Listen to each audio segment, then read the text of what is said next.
제가 예전에 한번 소개해 드린 적이 있었던 질할 총량의 법칙 기억하십니까?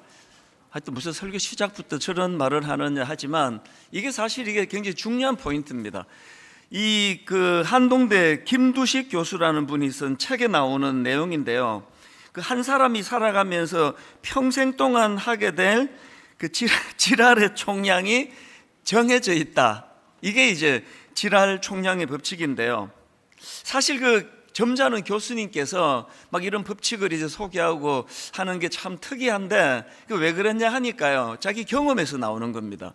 사춘기를 심하게 하는 딸이 있었나 봅니다. 그 아이가 이제 중2병을 앓으면서 굉장히 여러 가지가 복잡했는데, 그래서 이제 이 교수님이 어떤 분과 상담을 했는데 그때 들었던 말이 바로 이 법칙입니다. 이런 내용입니다. 모든 인간에게는 평생 쓰고 죽어야 하는 질할의 총량이 정해져 있다. 어떤 사람은 그 질할을 사춘기에 다 떨고, 어떤 사람은 나중에 늦바람이 나기도 하지만 어쨌거나 죽기 전까지 반드시 그 양을 다 쓰게 돼 있다. 저도 이게 자꾸 입에 담기가 좀 민망한데요. 근데 참 의미가 있는 것 같습니다. 죄성을 가진 우리 인간은 그 사람이 평생에 써야 될 그런 어떤 이걸 다른 말로 뭐라고 표현하지? 그냥 하여튼 질할이 있대요. 그래서 이제 사춘기를 심하게 해가지고 혼미한 사람은 좀 커서 정신을 좀 빨리 차리고요. 나는 모범생으로 자라서 나 사춘기 없었어. 혹시 지금 그런 분 계세요? 이제 늙음막하게 이제 좀 또 어려울지 모릅니다. 이게 이제 총량 법칙이에요. 제가 이제 이거를 상담을 할 때 우리 부모님들에게 이야기를 종종 들려줍니다. 조금만 견디시면 이 총량이 이제 다 돼가니까 그렇게 힘내시라고. 그리고 또 제 마음에서 또 늘 마음에 되뇌이는 성도님들을 위로할 때 쓰는 법칙이 또 고통 총량 불변의 법칙, 이야기도 제가 많이 하지 않습니까? 한 사람이 태어나서 겪어야 할 가슴 아픈 일, 불행한 일의 양이 이게 정해져 있다는 겁니다. 그래서 지금 이제 어려운 일을 당한 분들한테 위로해 드릴 때 제가 이제 이런 말씀들을 드리곤 하는데요. 사실 이게 좀 어려움을 겪는 사람들을 위로하기 위해서 만든 말이다 보니까 어떨 때는 이게 정말 진실인가? 그렇게 좀 의아할 때가 있습니다. 사람들을 봐도요, 질할 총량의 법칙이 안 맞는 것 같아요. 사람마다 아주 악한 사람들은 태어나서 죽을 때까지 그렇게 악하게 살다 죽는 사람이 있고요. 또 사춘기도 안 했고 가정생활도 모범적으로 잘 하시는 분들은 그냥 쭉 또 그렇게 가실 확률이 많다고 생각합니다. 이게 이제 위로하려고 하는 이야기겠죠. 그리고 또 이 고통 총량 불변의 법칙도 마찬가지입니다. 사람마다 진짜 이게 양이 똑같을까? 좀 아닌 것 같아요. 근데 제가 이 법칙을 생각하면서, 그러나 이게 왜 의미가 있느냐, 이걸 우리가 잘 믿음으로 받아들이고 나만 힘드나? 모든 사람 다 힘들지? 나는 내 몫의 어려움을 감당할 수 있을 거야, 그렇게 믿음으로 받고 수용하며 나가는 사람들은 이런 고통이 찾아올 때, 어려움이 찾아올 때 거기에 대하여 굉장히 큰 도움을 받으려는 거예요. 맨날 그냥 나 혼자 죽을 것 같고, 나만 저주받은 것 같고, 나는 절대로 이 고통에서 헤어나올 수 없다는 이런 부정적인 인식으로 꽉 차 있는 사람들은 그 삶 자체도 고통이 더해지는 것 같거든요. 그래서 주의 종이나 또 많은 어떤 믿음의 식구들이 이런 권면을 할 때 그게 사실이건 사실이 아니건 간에 그것을 모든 사람이 다 똑같이 겪는 고통, 나도 겪는 거야, 이렇게 수용하면서 나아가면은 그게 그 인생에게 훨씬 유익하다는 겁니다. 제가 오늘 본문에 나오는 한 인물을 보면서 이 생각을 다시 하게 됐는데요. 오늘 본문의 상황 여러분 다 아시지 않습니까? 열왕기 5장 1절입니다. 아람 왕의 군대 장관 나아만은 그의 주인 앞에서 크고 존귀한 자니 이는 여호와께서 전에 그에게 아람을 구원하게 하셨습니다. 그는 큰 용사이나 나병 환자더라. 이 나아만 장군 대단한 사람 아닙니까? 왕이 그를 신임하는 군대 장관이었고요, 모든 백성들이 그를 존경하는 것은 이 나만 장군이 그 나라를 구한 그런 인물이라는 겁니다. 인간으로 태어나가지고 이 정도 사회적 지위와 또 인정받는 생활과, 그리고 또 얼마나 멋지겠습니까? 그 갑옷을 입고 또 투구를 쓰고 나가면은 막 모든 백성들이 존경으로 머리를 조아리는 이런 인생이요. 그게 참 부럽고 멋진 인생인데요, 꼬리표 하나가 붙어 있습니다, 이 사람한테. 그 꼬리표 다시 한번 보시고 5장 1절. 아람 왕의 군대 장관 나아만은 그의 주인 앞에서 크고 존귀한 자니 이는 여호와께서 전에 그에게 아람을 구원하게 하셨습니다. 그는 큰 용사이나 꼬리표 나병 환자더라. 슬쩍 읽고 가면은요, 이거 인식도 못하고 읽을 때도 있습니다. 우리말 성경에는 이게 나와 있지 않은데요, 이게 히브리어로 보면은 이게 그러나라는 접속사가 있습니다. 그래서 이걸 원어에 가깝게 읽으시려면 그는 큰 용사였지만 그러나 그는 나병 환자더라. 참 이게 저희들에게 의미가 있는 게요, 그리고 저는 이런 생각을 해요. 나하만 장군은요, 성경에 나오는 수많은 인물들 중에 우리 현대인들과 가장 닮은 부분이 있는 인물이다. 그게 바로 그러나라는 꼬리표를 달고 있는 거. 우리도 마찬가지 아닙니까? 점잖게 양복으로 가리고 있고 목사라는 타이틀로 감추고 살아가지만 우리 모두에게는 예외 없이 그러나가 있습니다. 그게 얼마나 크고 굵은 글씨로 나와 있느냐, 조금 그래도 옅은 글씨로 이 차이밖에 없습니다. 간혹 이제 너무나 그 당시로 인기를 누리고 있던 어느 그 탤런트가 자살을 했다, 그런 기사를 보면 저는 항상 나만이 생각이 나요. 이분도 화려한 갑옷과 투구너머로 참 괴롭고 고뇌하는 우리가 모르는 뭐가 있었나 보다. 그러면 더 많이 이제 연민의 정이 생기죠. 여러분은 어떠세요? 여러분 지금 나는 그러나 꼬리표 없는데요, 내 인생은 시종일관 그냥 너무너무 행복하고 잘 나가고만 있는데요, 그런 분 혹시 계세요? 조금만 기다리세요. 곧 옵니다. 곧 와요. 안 올 수가 없습니다. 아니, 제가 저주하고 이런 게 아니고요, 그 팩트를 말씀드리는 거예요. 모든 인생에게 따라붙는 건 이 그러나의 꼬리표예요. 그러나 그에게 치명적인, 그래서 갑옷으로 투구로 가리어서 백성들은 바라보지 못하지만 본인은 알고 있는 이 나병이라는 가슴 아픈 병을 가지고 이게 또 피부병 아닙니까? 그러니까 그게 더 두드러지는 그런 자기 마음에 괴로움을 주었다고 저는 그렇게 생각을 합니다. 어쨌든 지금 오늘 본문의 이 나아만 장군은 이 그러나 이것에 꼬리표를 달고 그렇게 나병으로 신음하고 있던 사람이었는데요, 오늘 우리가 살펴보고자 하는 인물은 바로 이런 꼬리표로 낙심하고 있던 한 인생에게 희망을 전해준 사람입니다. 그 사람이 누구냐? 열왕기하 5장 2절에 나옵니다. 전에 아람 사람이 떼를 지어 나가서 이스라엘 땅에서 소녀 하나를 사로잡음에 그가 나아만의 아내에게 수종을 들더니, 이 어린아이가 뭘 했느냐? 3절을 보십시오. 그의 여주인에게 이르되 우리 주인이 사마리아에 계신 선지자 앞에 계셨으면 좋겠나이다. 그가 그 나병을 고치리이다 하는지라. 어떤 상황인지 아시겠죠? 여기 나와 있는 어린 소녀는요, 그야말로 존재감이라고는 없는 인생이에요.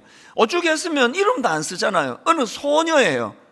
이런 존재감 없는 소녀, 이 소녀도요, 아까 말했던 고통 총량 불변의 법칙으로 위로를 많이 해줘야 되는 인생입니다. 포로로 끌려왔어요. 그 종살이를 하고 있는 중입니다. 제가 어느 글에 보니까 여기 나와 있는 전에 아람 사람이 떼를 지어서 이스라엘 땅에서 어린 소녀 하나를 사로잡음에, 이거를 가지고 풀이한 글을 봤는데요, 이 떼를 지어 가지고 와서 이 애를 잡아갔다는 이 표현을 가지고, 이게 전쟁 중에 일어난 게 아니고 그냥 급습해서 약탈한 거예요. 옛날에 이런 일들이 많았을 거 아닙니까? 갑자기 이 악한 것들이 때로 몰려와 가지고는 자기 가정을 쑥대밭을 만들고, 그리고는 이 어린 소녀를 잡아다가 그렇게 노예를 시켰는데, 지금 하인으로 일하고 있는 그 집은요, 누구 집입니까? 나만 장군이에요. 그러니까 자기 인생을 망가뜨린 것들의 괴수예요. 자기 인생을 망가뜨린 것들의 두목입니다. 이 괴로움을 아시겠습니까? 그래서 지금 나만 장군의 아내의 시중을 드는 그런 일을 하고 있는 참 초라한 인생이었는데요.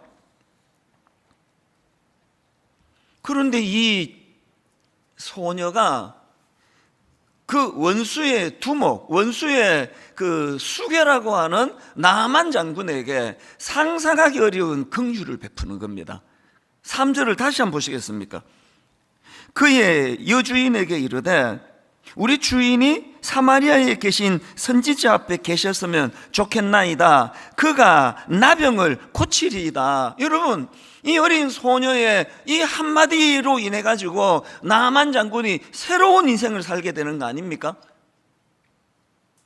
예전에 제가 읽었던 글 하나가 잊혀지지가 않는데요. 용서란 군홧발에 짓밟힌 국화꽃이 그 군인에게 보내는 뭐 향기다, 뭐 이런 비슷한 표현이에요.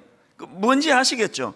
지금 군인이 군홧발로 자기 그 꽃을 꾹 밟았는데, 그 꽃이 그 군홧발을 밟고 있는 그 병사에게 보내주는 향기, 이게 용서래요. 제가 이 어느 소녀, 이름도 없는 무명의 소녀를 보면서 그 생각이 나더라고요. 나만 장군은 자기 인생을 군홧발로 밟아버렸어요. 그런데 이 소녀는 그 군홧발로 자기 인생을 밟아버린 나만 장군에게 향기를 전해주고 있는 거예요. 이게 뭘 의미합니까? 내면의 상처가 치유됐다는 거 아닙니까? 용서가 이루어졌다는 거 아닙니까? 여러분, 용서는요, 상대방을 위한 게 아닙니다. 용서는 내 행복을 위한 거예요. 내가 저놈을 용서하지 않으면 절대로 내가 행복할 수 없겠기에, 그래서 할 수 없어서 하는 게 그게 용서인데, 예수 믿는 우리는 그렇게 억지로 하지 말고 그리스도의 사랑으로 더 선행적으로 하자, 이 차이예요. 예수를 믿거나 예수를 안 믿거나 내 행복을 유지하시려면 반드시 해야 되는 게 용서입니다. 오늘 이 소녀가 보여주는 너무나 아름다운 모습이에요. 그래서 저는요, 이 소녀에게 별명을 하나 지어줬습니다. 내비게이션 소녀. 뭐 여러 번 말해서 이제 뭔 뜻인지는 다 아실 거예요. 이 인생이 지금 우회전했어야 되는 인생이에요. 우회전했어야 되는 인생인데, 나만 장군을 필두로 해서 그 아람 군대 악한 것들이 몰려와가지고 자기 인생을 좌회전으로 몰아버렸어요. 그리고 이렇게 가야 되는데 길을 지금 엉뚱한 길에 가 있는 거예요. 지점이 달라요. 그 어릴 때 부모님 사랑을 받고 어디에 있어야 됩니까? 가정에 있어야죠. 집에 있어야죠. 그런 이 소녀가 불행하게도 듣지도 보지도 못한 그 원수나라, 그것도 그 두목의 집에서 지금 종살이를 하고 있는데, 오늘 이 본문을 보면서 제가 왜 내비게이션이 생각이 났겠냐고요. 내비게이션을 여러분 운전하며 갈 때마다 늘 거기서 하나님의 그 메시지를 받으셔야 돼요. 저는 진짜 은혜 많이 받습니다. 요즘에 그렇게 제가 또 이렇게 실수를 많이 해요. 예전에 없던. 여기서 빠져야 되는데 하면 저리로 가버리고. 근데 그 내비게이션 아줌마가 저한테 화를 낸 적이 없습니다. 항상, 그리고 또 분석도 안 해줘요. 목사님 이제 나이가 좀 드셨네요. 그런 조언도 안 해줘요. 이 길로 가야 되는데 저 길로 들자마자 이 내비게이션이 하는 일은 오직 뭐라 그랬습니까? 엉뚱한 길로 간 그곳에서 어떻게 하면은 가장 빠른 길로 목적지에 갈 수 있는가. 그래서 막 저는 그걸 자꾸 인식하니까요, 막 그 내비게이션이 막 검색하고 돌리는 소리가 들리는 것 같은 착각을 빠질 게 되겠습니다. 막 급하게 돌려요. 그래야 조금이라도 혼란을 막으니까요. 이 지금 무명의 소녀가 보여주는 모습이 바로 그거 아닙니까? 그런 약탈하는 것들을 안 만났으면 좋았겠고, 그것 때문에 끌려가지 않았으면 좋았겠지만 어떡합니까? 끌려갔는데요. 이게 이렇게 돼버렸는데 어떡하느냐고요. 그랬을 때 이 소녀가 보여주는 그 어떻게 해서든 그 삶 속에서 그 인생에, 그래서 뭐 이번 생은 망했다 그렇게 하고 사는 그거는 성경적이지 않습니다. 그래서 제가 이 소녀 보고 내비게이션 소녀다, 이제 그렇게 별명을 붙여봤고요. 또 한 가지가 있습니다. 3절과 4절을 보십시오. 그의 여주인에게 이르되 우리 주인이 사마리아에 계신 선지자 앞에 계셨으면 좋겠나이다. 그가 그 나병을 고치리이다 하는지라. 그 다음에 4절. 그랬더니 나만이 들어가서 그의 주인께 아뢰어 이르되 이스라엘 땅에서 온 소녀의 말이 이러이러하더이다니 왕을 찾아갔어요. 이 3절과 4절 사이에는 생략된 많은 일이 있었겠죠. 먼저 이 소녀가 자기 여주인인 나만 장군의 부인한테 그런 얘기를 했겠죠. 그 이야기를 귀담아 듣고는 자기 남편에게 전해줬겠죠. 그리고 부부가 얼마나 긴 시간 대화를 했겠냐고요. 저 어린 말을 믿어도 돼? 저 어린애가 하는 말을 어떻게 믿고 우리가 일을 할 수 있겠냐? 여보, 내가 쟤를 데리고 일한 지가 얼마입니까? 제가 어려도요 허튼 말 하는 애가 아닙니다. 제 말은 믿을 수 있습니다. 뭐 속는 셈 치고 한번 해보자고요. 많은 대화가 오갔을 거예요. 그리고는 나만 장군이 왕을 찾아가서 아주 진지하게 이 문제를 지금 의논하는 게 이게 4절입니다. 나만이 들어가서 그의 주인께 아뢰어 이르되 이스라엘 땅에서 온 소녀의 말이 이러이러하더이다 하니, 그냥 어린애가 하는 말이라고, 혹은 얘가 뭐 그냥 평소에 막 그냥 거짓말을 달고 다니는 이런 애 같았으면은요 접수도 안 했을 거예요. 오늘 이 어린 소녀로 표현되는 이 아이에게 우리가 얻어야 되는 교훈이 뭐가 있겠습니까? 평소에 우리의 삶이 신뢰를 얻는 삶이에요. 저는 우리 그 목사님들한테, 그 개척하는 목사님들한테 많이 이야기해 줍니다. 서둘지 마세요. 교회 키우려고 너무 무리하지 마세요. 5년 뒤, 10년 뒤, 15년 뒤, 20년 뒤에 갔을 때 목사님이 지금 뭐를 급하게 얻으려고 너무나 무리수를 두고 얼렁뚱땅하고 심지어는 과장하고 거짓말하면서 했던 그 모든 것들은 절대로 없어지지 않습니다. 그것이 목사님의 치명적인 독이 될 때가 올 것입니다. 어떤 경우라도 너무 빨리 성장하려고 하지 마세요. 너무 빨리 성공하려고 하지 마세요. 정도를 걸으세요. 천천히 가세요.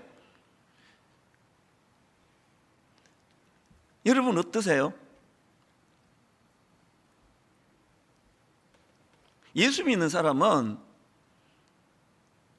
존재 자체가 의심을 살 수밖에 없는 존재예요.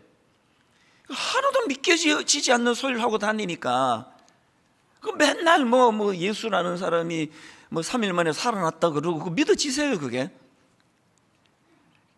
우리 뭐 전도 자체가 이게 말도 안 되는 소리를 하는 거예요. 이게 뭐 예수 믿으면 막 천국 간다 그러고 막 이런 이야기를 해대기 때문에요. 여러분, 이렇게 믿겨지지 않는 말을 해야 되는 존재로 태어났기 때문에 우리는 그래서 더 정직해야 돼요. 진짜 정직해야 됩니다. 우리 옆집 사람도 저보고 관찰할 거 아닙니까? 그것도 다 알더라고요. 안 믿는 분인데 텔레비에 나오던데요. 이제 시간이 없으니까 엘리베이터에서 만나니까 이제 거두절미하고 텔레비에 나오던데요. 씩 웃고 가요. 아마 지금 굉장히 긴장할 겁니다. 저 집이 언제 지금 쳐들어 전도하러 올 것인가. 저뿐만 아니고 제 안에 아이들 다 관찰할 거예요. 저 집이 어떤 집인가? 지금 뭔가 좀 이단? 이게 좀 이상한 집? 그래서 저희가 노력하는 건요, 지극히 정상적인 모습을 보여줘요. 과장도 안 하고 막 전도지 들고 찾아가지도 않고, 그리고 제가 얻고 싶은 중요한 그 평가는 이거예요. 저 사람 믿겨지지 않는 예수가 죽었다 살아났다 이 말 빼고는 거짓말 하는 걸 본 적이 없다고. 굉장히 정직하던데 그 평가를 제가 받고 싶은 거예요. 이런 맥락에서 보면요, 요셉하고 여기 나오는 소녀가 굉장히 닮은 게 많아요. 타이에 의해 가지고 그렇게 남의 나라로 끌려갔다는 것도 공통점이고요.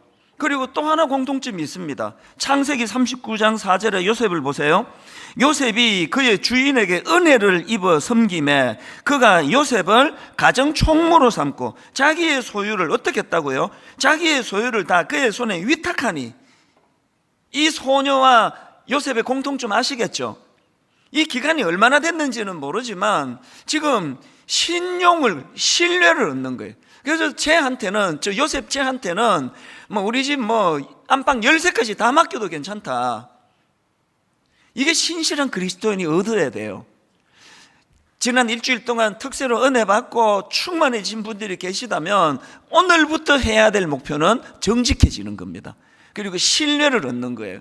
그리고 지난주에도 말씀드렸지만, 설교 시간에 그 특세 때도 말씀드렸지만, 여러분이 저한테 원하는 대로 사시면 돼요. 여러분 저한테 뭘 원하세요? 우리 목사가 강단에서 자기가 설교한 대로 살려고 좀 애는 썼으면 좋겠다, 그거 원하시는 거 아닙니까? 여러분도 그렇게 사세요. 이게 오늘 소녀에게서 우리가 얻을 수 있는 너무나 중요한 메시지예요. 이런 태도를 견지했기 때문에 나만 장군이라는 원수 같은 그 한 사람의 인생을 정말 행복으로 뒤바꾸어 놓는 역할을 한 게 이 오늘 본문에 나오는 소녀인데요. 그래서 제가 이 소녀의 특징을 두 가지로 정리를 해봤습니다. 첫째, 이 소녀의 특징이 뭐냐? 단순한 믿음을 가진 거예요. 제가 관로하고 이거 강조했습니다. 단순한 믿음, 복잡하지 않아요. 복잡하지 않은 단순한 믿음을 갖고 있습니다. 3절을 다시 보십시오.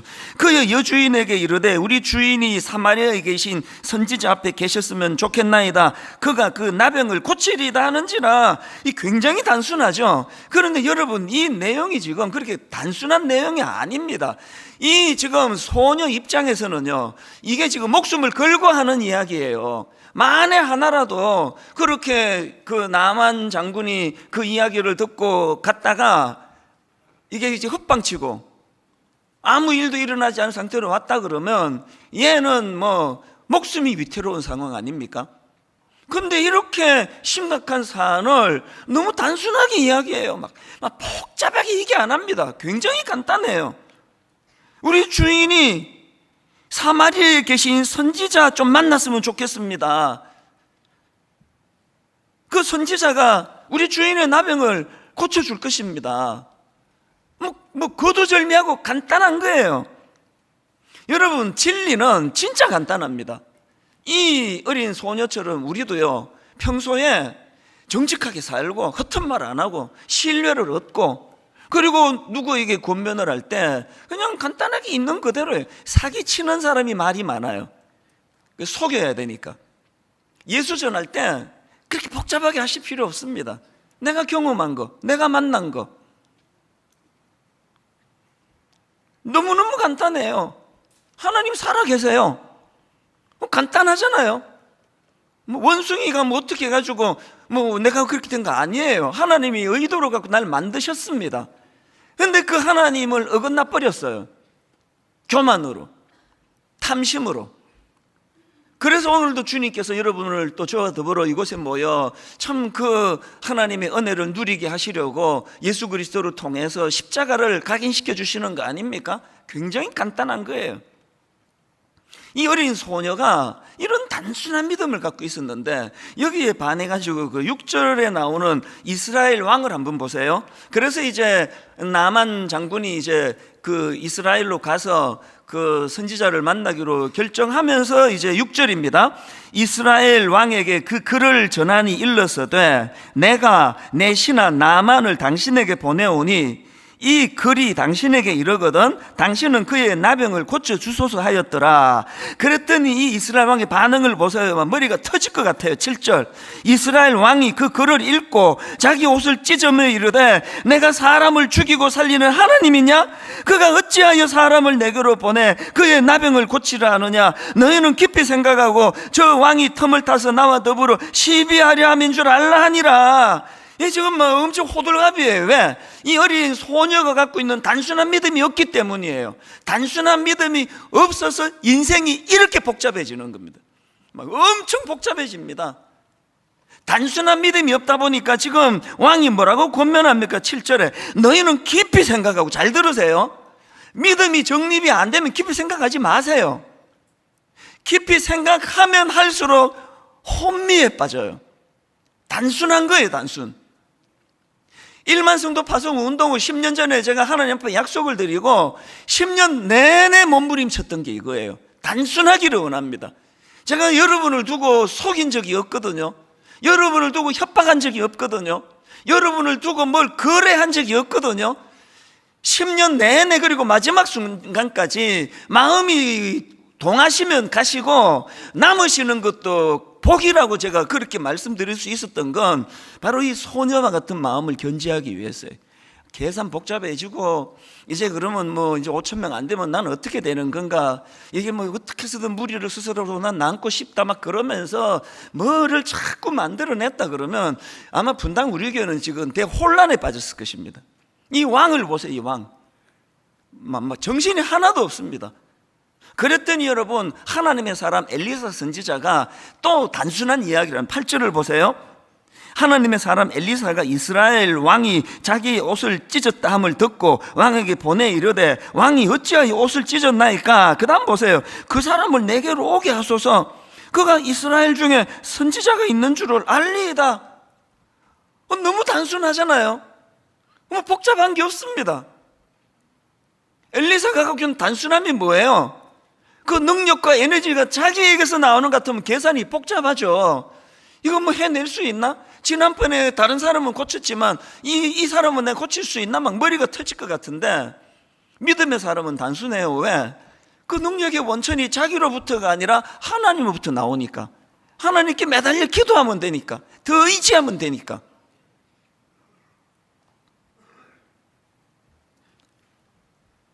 어린 다윗이 그 지금 왕도 부들부들 떨고 정규 훈련 받은 군사도 부들부들 떨 때에 이 어린 다윗이 겁없이 골리앗한테 와가지고 사무엘상 7장 45절 다윗이 블레셋 사람에게 이르되 너는 칼과 창과 단창으로 내게 나오거니와 나는 만군의 여호와의 이름 곧 내가 모욕하는 이스라엘 군대의 하나님의 이름으로 내게 나아가노라. 엄청 단순하잖아요. 그리고 막 무기도 막 그냥 막 온 무슨 갑옷 사이로 무슨 그 큰 칼로 안 되면 단창을 사용하고 단창으로 안 되면 뭐 수류탄을 쓰고 그런 거 없습니다. 뭐 얼마나 단순했으면 그냥 뭐 갑옷이고 뭐고 옷 다 벗어 던지고 자기 평상시 옷을 입고 가는 거예요. 물맷돌 하나 들고 가는 거예요.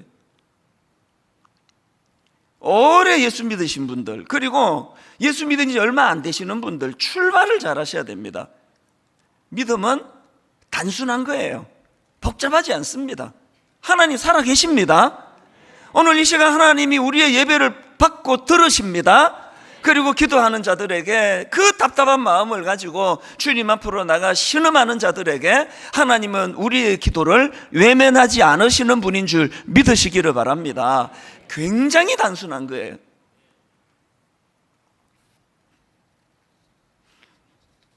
여러분 잘 아시는 그 베드로, 우리가 그 찬양, 아까도 제가 새벽부터 굉장히 마음에서 흥얼거렸던 거, 주님 나를 부르시니 두려움 없이 배에서 나아가리라.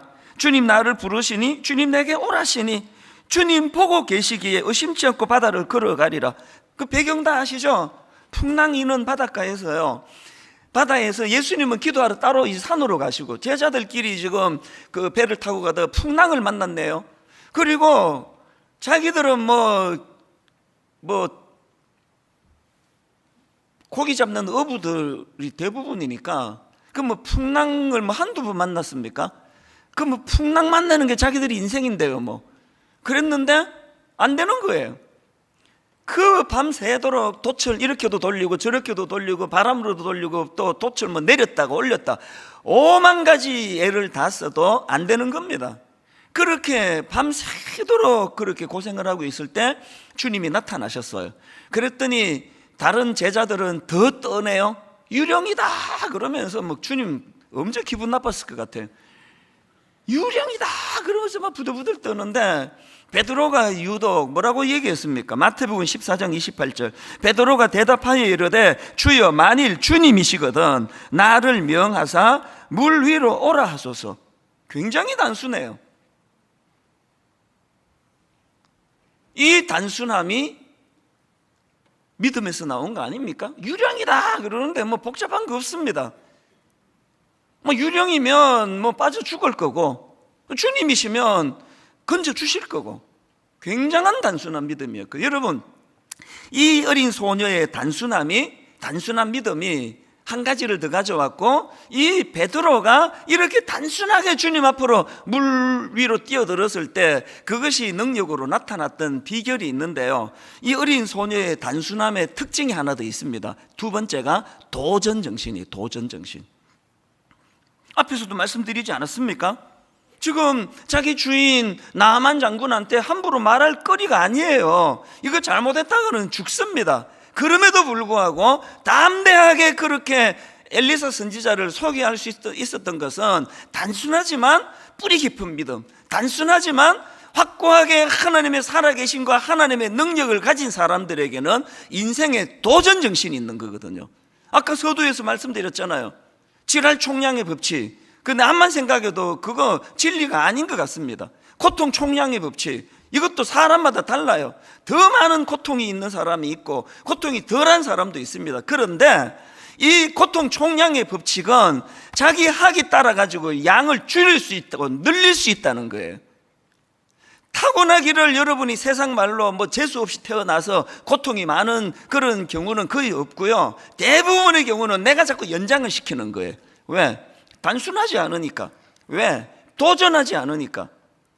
오늘 이 어린 소녀가 이름도 드러낼 수 없는 그 존재감 없는 어린 소녀가 어떻게 여러분 수천 년이 지난 지금까지 우리들에게도 뇌리에 박히는 그런 존재가 될 수 있었느냐? 왜 그랬습니까?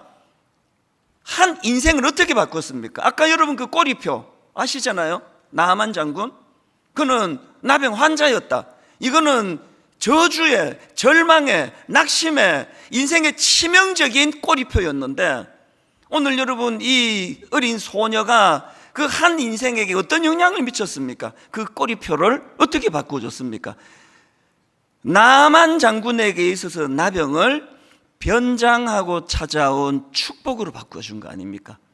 나아만 장군에게 이 나병은요, 자기 인생을 송두리째 다 바꾸어주는 그의 복덩어리가 됐습니다. 나아만 장군에게 나병이 없었다면 무슨 수로 주님을 만날 것이며, 무슨 수로 인생의 그런 기적을 경험할 것이며, 무슨 수로 그 인생이 이제 다음 주일날 살펴보게 되겠지만 태도가 확 바뀌어버리거든요. 너무나 겸손한.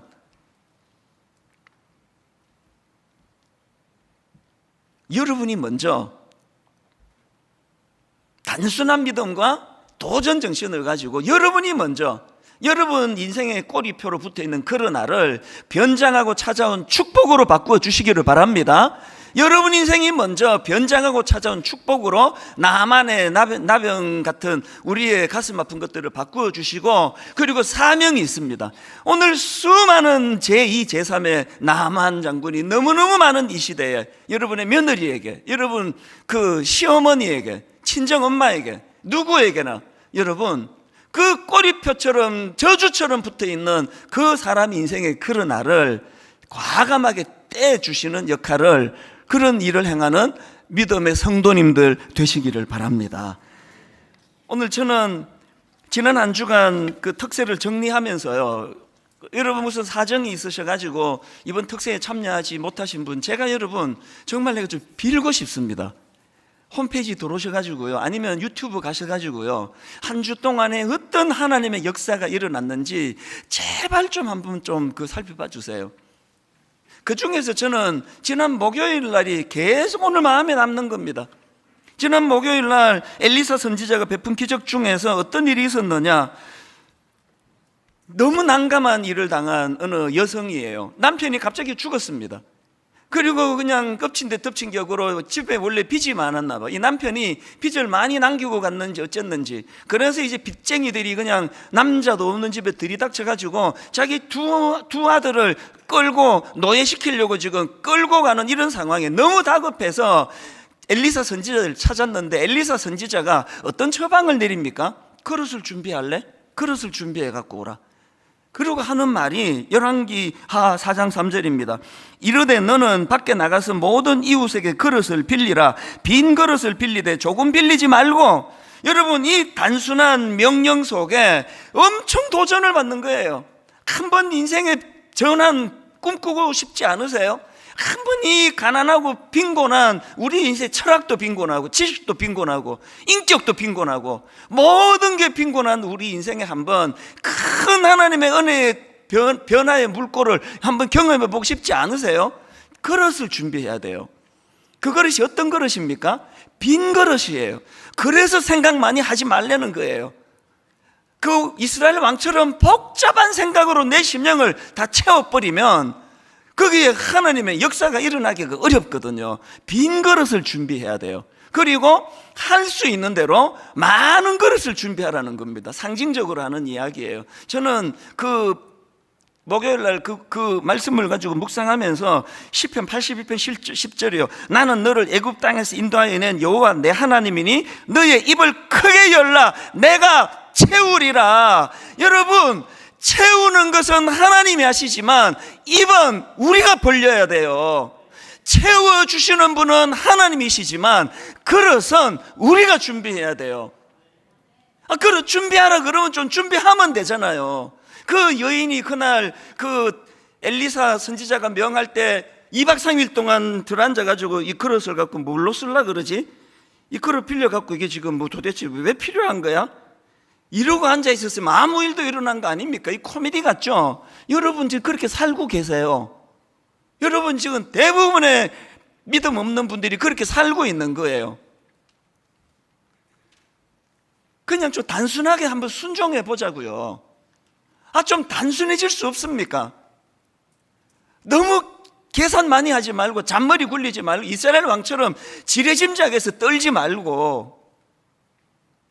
오늘 여러분 우리 한번 이 찬양을 같이 부르시면서 정말 베드로와 같은 단순함, 여러분 그 인물 다 아시죠? 베드로 굉장히 단순한 사람이에요.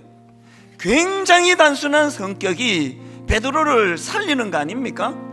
그 유령이다 그렇게 하고 더 떨고 앉아있는 그 어떡하려고 그럽니까? 베드로를 뛰어내리는 거 아닙니까? 뭐 그리 복잡하게 생각하냐?